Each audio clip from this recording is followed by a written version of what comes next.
ಶೋಭಾ ಕರಂದ್ಲಾಜೆ ವಿರುದ್ಧ ತಿರುಗಿ ಬಿದ್ದಂತ ಕಾರ್ಯಕರ್ತರು ಕೇಂದ್ರ ಸಚಿವೆ ವಿರುದ್ಧ ಈಗ ತೀವ್ರವಾದಂಥ ಆಕ್ರೋಶವನ್ನ ವ್ಯಕ್ತಪಡಿಸ್ತಾ ಇದ್ದಾರೆ. ಪ್ರಮುಖವಾಗಿ ಈಗಾಗಲೇ ಉಡುಪಿ ಚಿಕ್ಕಮಗಳೂರು ಕ್ಷೇತ್ರದಿಂದ ಮತ್ತೆ ಲೋಕಸಭೆಗೆ ಸ್ಪರ್ಧೆ ಮಾಡೋ ವಿಚಾರವಾಗಿ ಕಾರ್ಯಕರ್ತರು ಗರಂ ಆಗ್ತಾ ಇದ್ದಾರೆ. ಕೇಂದ್ರ ಸಚಿವೆ ಸ್ಪರ್ಧೆಗೆ ಈಗ ವಿರೋಧ ವ್ಯಕ್ತವಾಗ್ತದೆ. ಲೋಕಸಭಾ ಚುನಾವಣೆಗೆ ಟಿಕೆಟ್ ನೀಡದಂತೆ ಪತ್ರ ಅಭಿಯಾನವನ್ನು ಆರಂಭ ಮಾಡಿದ್ದಾರೆ.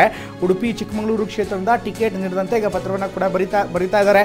ಇನ್ಫ್ಯಾಕ್ಟ್ ಈ ಪತ್ರ ಅಭಿಯಾನದ ಮೂಲಕ ಕೆಲವರು ಪ್ರಧಾನಿ ಮೋದಿ, JP ನಡ್ಡಾ ಸೇರಿದಂತೆ ಹಿರಿಯ ನಾಯಕರು, ಹೈಕಮಾಂಡ್ ನಾಯಕರಿಗೆ ಪತ್ರವನ್ನು ಬರೀತಾ ಇದ್ದಾರೆ. ಚಿಕ್ಕಮಗಳೂರಿನಿಂದ 5,000 ಪತ್ರವನ್ನು ಬರೆದಿರುವಂಥ ಕಾರ್ಯಕರ್ತರು ಈಗ 2 ಬಾರಿ ಸಂಸದರಾಗಿ ಆಯ್ಕೆಯಾಗಿ ಕ್ಷೇತ್ರ ಅಭಿವೃದ್ಧಿ ಮಾಡಿಲ್ಲ ಅನ್ನುವಂಥ ಆರೋಪವನ್ನು ಈಗ ಅವರ ಕಾರ್ಯಕರ್ತರು ಮಾಡ್ತಾ ಇದ್ದಾರೆ. ಹೀಗಾಗಿ ಅವರ ಬದಲಾಗಿ ಈಗ ಉತ್ತಮ ಅಭ್ಯರ್ಥಿಗೆ ಟಿಕೆಟ್ ನೀಡುವಂತೆ ಕಾರ್ಯಕರ್ತರು ಪಟ್ಟನ್ನು ಹಿಡಿದಿದ್ದಾರೆ.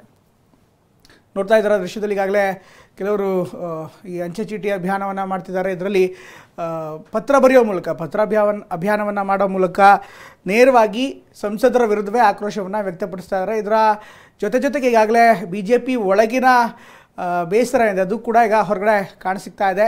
ಶೋಭಾಗೆ ಟಿಕೆಟ್ ಕೊಡಬೇಡಿ ಅಂತ ಕಾರ್ಯಕರ್ತರೇ ಈಗ ಅಭಿಯಾನವನ್ನು ಆರಂಭ ಮಾಡಿದ್ದಾರೆ.